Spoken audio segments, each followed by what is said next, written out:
C programming এর Bangla video টিউটোরিয়ালে আপনাদের সবাইকে স্বাগতম। আমি মোহাম্মদ শরীফ চৌধুরী। আজকের পর্বে আমি পয়েন্টার এবং এর মধ্যে সামঞ্জস্য তুলে ধরার চেষ্টা করব। প্রথমে এখানে আমরা একটা ইন্টিজার টাইপের এরর ডিক্লেয়ার করেছি, 10 সাইজে ধরে নিলাম এবং এর মধ্যে কিছু মান দিয়ে দিয়েছি। এখানে দেওয়া আছে 7টা মান, তার মানে বাকি 3টা মান অটোমেটিক্যালি 0 নিয়ে নেবে। এবং এখানে একটা ইন্টিজার টাইপের পয়েন্টার ডিক্লেয়ার করেছি, pointer P. Pointer P declare করার ফলে কি হয়েছে যে এটা একটা ইন্টিজার টাইপের অ্যাড্রেসকে পয়েন্ট করবে বা ইন্টিজার টাইপের ভেরিয়েবলকে পয়েন্ট করবে। এটা হচ্ছে যে ইন্টিজার একটা অ্যারে। পি ইকুয়াল টু আমরা অ্যাড্রেস দিয়ে সেই পয়েন্টের কাজটা করব। আমি পি ইকুয়াল টু যদি এখানে এ ডবল আর দেই, এ ডবল আর হচ্ছে একটা অ্যাড্রেস যেটা এ ডবল আর 0, এই ভেরিয়েবলটা একটা অ্যাড্রেস, যদি $x, এই ভেরিয়েবলটার অ্যাড্রেস এ ডবল আর 0, এর অ্যাড্রেস হচ্ছে $x এবং এটাকে এ ডবল আর লেখা যায়। কারণ হচ্ছে যে এগুলো একটা মেমোরিতে সিকোয়েন্সিয়ালি থাকে এবং তার প্রথম অ্যাড্রেসটাকে এ ডবল আর দিয়ে প্রকাশ করা হয়। এই কাজটা করার ফলে কি হলো যে এই এর শুরুর যে এলিমেন্টটা, সেই এলিমেন্টটা আর অ্যাড্রেসটা পিতে অ্যাসাইন হলো। আসলে কি ঘটনা ঘটেছে সেটা আমি আপনাদেরকে একটা পিকচারের মাধ্যমে দেখাতে যাচ্ছি। আমরা এটা লক্ষ্য করি, এটা লক্ষ্য করলে বুঝতে পারবো যে আসলে ঘটনাটা কি ঘটছে। এখানে লক্ষ্য করি যে আমি যে মানগুলো নিয়েছিলাম সেখানে এই সব মানগুলো ছিল। 7টার পরে 3টাতে কোনো মান ছিল না, সেটা 0। এর আমি 10 ডিক্লেয়ার করেছিলাম। সো সেই ক্ষেত্রে কি হয়েছে, মেমোরিতে এর 0 থেকে এ ডবল আর 9 এর মধ্যে হয়েছে।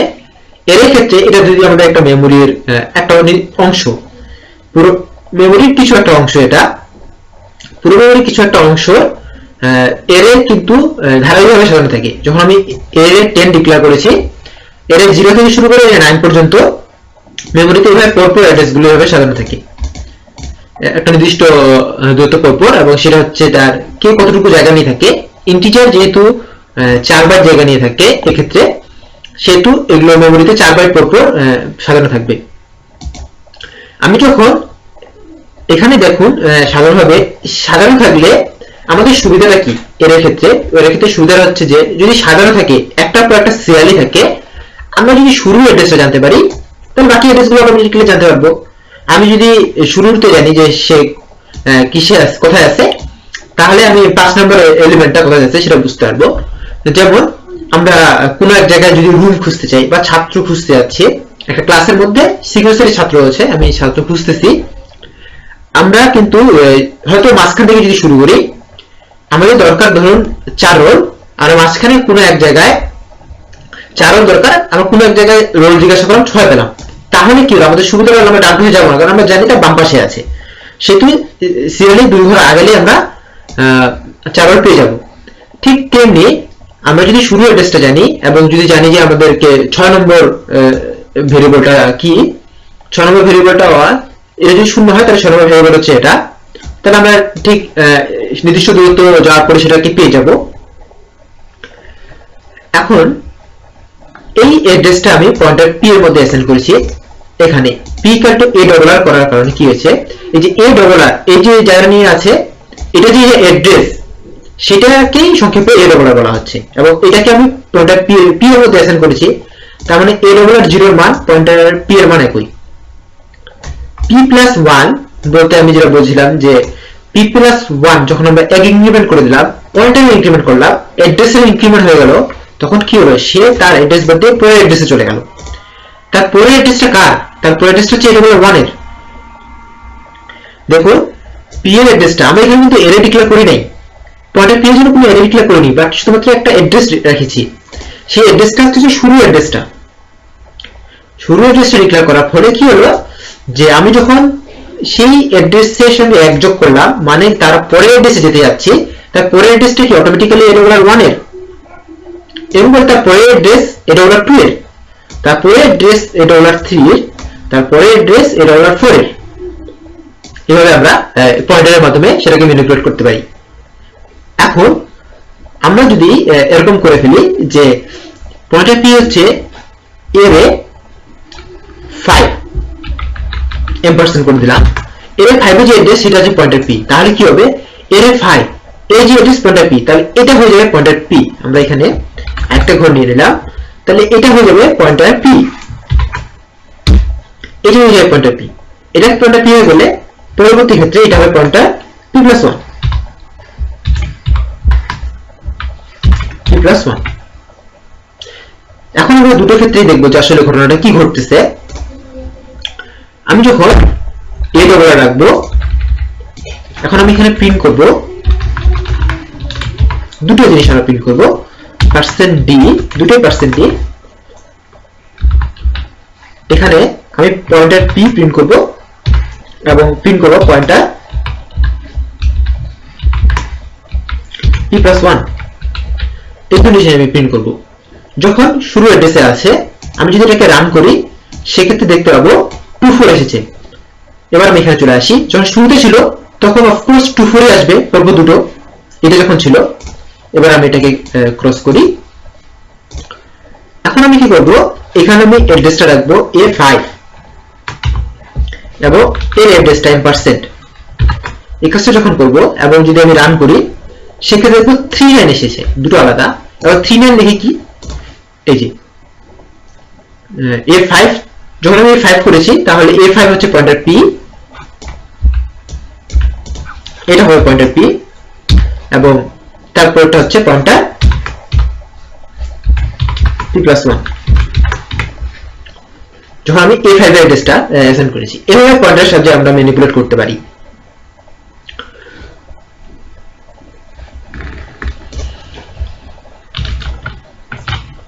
হ্যাঁ, এর আসলে মূল ব্যাপারটা হচ্ছে এতটুকুই যে অ্যাড্রেসের যে ব্যাপারটা, আমি এরপরে অ্যাড্রেসের পয়েন্টার দিয়ে সেটাকে নিয়ন্ত্রণ করতে পারতেছি। এখন যদি আমরা করি যে শুরুটাই করলাম a ডবল r, এখন যে কাজটা করব যে পয়েন্টার p, আমি এখন পয়েন্টার p+5 এর মানটা আমি করে দিলাম 7। পয়েন্টার p+5 কি, দেখুন পয়েন্টার p+5 এর 5 একই, তাহলে আমি এখন এর 5 এর মান 7 পাবো। 0 1 2 3 4 5 এর আগে 3 ছিল, এখন 7 দেখাবে। তাহলে আমি যদি এখন এর 5 এখানে লিখি, 5 লিখি একটা এসডি, সেক্ষেত্রে আমরা 7 পাবো। এভাবে আমরা পয়েন্টারের সাহায্যে ম্যানিপুলেট করতে পারি। আসলে আমাদের দরকারটা কোথায় পয়েন্টারের, এর সঙ্গে ম্যানিপুলেট করার আমাদের দরকারটা কোথায় হচ্ছে যে, এখন দেখুন যে ব্যাপারটা, আমি যদি কোনো জায়গা থেকে পিটা মধ্যে এরিয়াটা অ্যাসাইন করতে পারি, তাহলে আমি এই সমস্ত এরিয়াটা কোনো জায়গায় পাস করতে আমার সমস্যা হচ্ছে না, শুধুমাত্র একটা পয়েন্টার এর মান চেঞ্জ করে আমরা কিন্তু এটা পেয়ে যাচ্ছি। এই ব্যাপারটা খুব ইম্পর্টেন্ট। কখন আমরা সেটা বুঝতে পারবো, যে যখন আমরা ফাংশন অধ্যায়ে যাব এবং ফাংশনের টপিকসে যখন পাসিং এর ব্যাপারটা থাকবে, তখনই আসলে পয়েন্টারের মূল ব্যাপারটা বোঝা যায় এবং পয়েন্টারের দরকার এটা এখানেই অনেক বেশি। ডাইনামিকের ক্ষেত্রেও পয়েন্টারের ব্যবহার রয়েছে, যখন ডাইনামিক মেমরি অ্যালোকেশনে আমরা যাব তখন আমরা সেখানে আরো ভালোভাবে বুঝতে পারবো। এখন আমরা যেটুকু জানি যে স্ট্রিং এর ক্ষেত্রে স্ট্রিং এর ক্ষেত্রে স্ট্রিং এর ডিক্লেয়ার করা যায় না, ক্যারেক্টার টাইপ এর ক্ষেত্রে ক্যারেক্টার $100 নিলাম। এখানে কিন্তু আমরা যখন বলেছিলাম যে আমরা যখন এর অধ্যায়ে গিয়েছিলাম তখন বলেছিলাম যে আমরা ইন্ডেক্স যদি কিছু না দেই এবং যদি যখন আমরা ইন্টিজার টাইপে তখন ছিলাম, বলেছিলাম যে ইন্টিজার টাইপে দিয়ে আমি এরতে কিছু না দিয়ে আমি যদি এখানে 1, 2, 3, 4, 5 নিলাম, এখানে আমার 5টা উপাদান রয়েছে, তাহলে কিন্তু এর সাইজ অটোমেটিক্যালি এটা 5 হয়ে যাবে। A5 ডিক্লেয়ার করে ফেলেছি, আমাকে আলাদাভাবে ডিক্লেয়ার করতে হবে না এবং এটা আমরা A0 থেকে A4 পর্যন্ত আমরা অ্যাক্সেস করতে পারবো। ঠিক তেমনি ক্যারেক্টারের ক্ষেত্রেও যদি আমরা এখানে ইন্ডেক্স না দেই এবং সেখানে যদি আমরা এখানে লিখে দেই যে HSTU লিখে দিলাম, সেক্ষেত্রে আমাদের কোনো সমস্যা হবে না এবং এটা একটা স্ট্রিং হিসেবেই নেবে। প্রিন্ট করে দেখলে আমরা বুঝতে পারবো printf %s, a $r। এটাকে যদি আমরা রান করি, যেহেতু এর ক্ষেত্রে এম্পারসেন্ট দিতে হয় না, প্রিন্টে দিতে হয় না, স্ক্যান প্রিন্টে তো আগে থেকে দিতে হয় না, স্ক্যান দিতে হয় না, এই যে স্ট্রিং চলে এসেছে। আমরা এটা না করতে এর না দিয়ে আমরা এখানে পয়েন্টার দিয়ে কাজটা করতে পারি, সেক্ষেত্রে কোনো প্রকার এরর আসবে না। কিন্তু এখানে একটা অসুবিধা হচ্ছে যে আমরা এভাবে কাজটা করা উচিত না। এর কারণ হচ্ছে যে এর যে মেমোরি ব্যাপারটা সেটা ঠিক মতো হয় না। আমি এখানে একটা এরে ডিক্লেয়ার করেছি, একটা পয়েন্ট করেছি এবং সিগনেচারে সেগুলো নিয়ে নিয়েছে, এবং এই জিনিসটা আসলে মেমোরির যেটা বলেছিলাম যে আসলে ঠিক পরিমাণ মেমোরি থাকতে পারে না থাকতে পারে সেটার ব্যাপার থাকে। এভাবে ডিক্লেয়ার করা আসলে উচিত না, কিন্তু অনেক জায়গায় ম্যাক্সিমাম ক্ষেত্রে এটা সমস্যা করে না। তো আমরা সাধারণভাবে যেটা চেষ্টা করবো সেটা হচ্ছে এরে ডিক্লেয়ার করে করার চেষ্টা করব।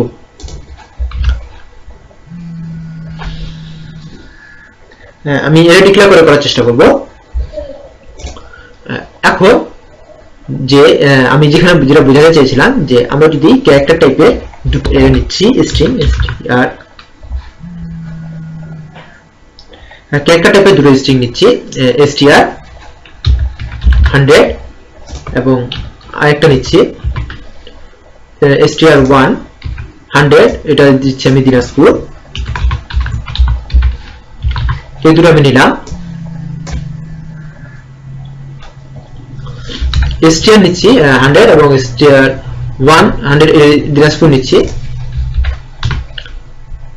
এখন আমি যেটা করব সেটা হচ্ছে যে স্ট্রিং কপি বা স্ট্রিং কনক্যাটেনেশন বা স্ট্রিং কম্পেয়ার যেটাই আমরা করি না কেন, স্ট্রিং এখানে আমি কপিটা করি str cpy। স্ট্রিং কপির সাথে কি হয় যে প্রথমটার মধ্যে পরেরটা যোগ হয়, যেমন str দুটো কিন্তু বেস অ্যাড্রেস দিতে হয়, str1 দিয়ে দিলাম, এর মানে কি আমি একটা স্ট্রিং এর ভিতর আরেকটা স্ট্রিং অ্যাসাইন করব। এইটার মানে হচ্ছে যে আমি একটা স্ট্রিং এর ভিতর আরেকটা স্ট্রিং অ্যাসাইন করব। এখন আমি এখানে যদি printf দিয়ে দেই %s, কমা দেই, str দেই, এটাকে যদি রান করি, সরি এখানে স্ট্রিং ডট ইউজ করতে হবে,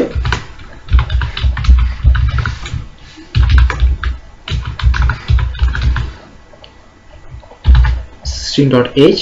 এবার আমি এটাকে রান করি, শুধু দিনাজপুর এসেছে, ও স্ট্রিং কপি, ঠিক আছে, একটা পর একটা আসবে না। তো এই str1 টা str2 তে চলে গেছে। আমরা যদি সম্পূর্ণটা না নিয়ে করতে চাই, আমরা করলাম যে str নির্দিষ্ট সংখ্যক পর শুধু পুরোটা রাখবো, তাহলে কি হচ্ছে দেখুন, এটা হচ্ছে str0 1 2 3 4 5, তাহলে str1 আমি এখানে +5 করে দিলাম, বেস অ্যাড্রেসের সঙ্গে আমি 5 যোগ করলাম, শুধু পুরো আসলো। কারণ কি, এটা হচ্ছে অ্যাড্রেস, +5 মানে কি তার অ্যাড্রেসের পর 5টা অ্যাড্রেস, এই অ্যাড্রেসের পরের অ্যাড্রেসটা হচ্ছে str1 +1, তারপর অ্যাড্রেস হচ্ছে str1 +2, এটা তারপর অ্যাড্রেস হচ্ছে str1 +3, str1 +4, str1 +5 যখন এখানে এসেছে। আর str1 +5 মানে কি, আমার এখন স্ট্রিংটা এখান থেকে শুরু হচ্ছে, এরপর থেকে আমি যাব। এই জিনিসটাই এখানে আসলে মূল ব্যাপার। এবং আসলে আমি এটা বলা থেকে যেটা বলতে চাচ্ছিলাম যে strcpy এটা আসলে ফাংশনটা কিছু একটা রিটার্ন করে। এটা কি রিটার্ন করে সেটা হচ্ছে একটা ক্যারেক্টার টাইপের, মানে অ্যাড্রেসটা রিটার্ন করে সম্পূর্ণটাই, যে str অ্যাড্রেসটা রিটার্ন করে। যেমন আমি এখানে যদি একটা ক্যারেক্টার টাইপের পয়েন্টার নেই, পয়েন্টার p নেই, এবং এখানে আমি যদি দিই p = এটা, এবং এখানে যদি আমি p দেই এবং সেটাকে যদি রান করি, সেটা দেখবেন যে একই আসবে, পুরো চলে আসছে। এবং মূল যে ব্যাপারটা যে এই p এর যে অ্যাড্রেসটা, p এর অ্যাড্রেসটা আমরা যদি %d দিব এবং %d দেব, p, আমরা str, এই দুটো অ্যাড্রেস যখন আমরা প্রিন্ট করব, দেখব যে এই দুটো অ্যাড্রেস একই। মানে কি এই ফাংশনটা একটা রিটার্ন করতেছে, সেটা হচ্ছে যে পয়েন্টার টাইপের ক্যারেক্টার পয়েন্টার, মানে এই অ্যাড্রেসটা রিটার্ন করতেছে, সেই অ্যাড্রেসটা আমরা এখানে নিয়েছি, এটা আমরা পয়েন্টারের সাথে নিতে পারবো। হয়তো অনেক কিছু আপনারা বুঝতে পারেননি, অনেক সমস্যা হতেই পারে, আপনি টিউটোরিয়ালটা আরো বেশ কয়েকবার দেখলে সেটা ক্লিয়ার হয়ে যাবে। এবং পয়েন্টারে এখন আমরা একটু অ্যাডভান্স পর্যায়ে চলে এসেছি, এবং এই জিনিসগুলো বুঝতে গেলে আসলে একটু প্র্যাকটিস দরকার।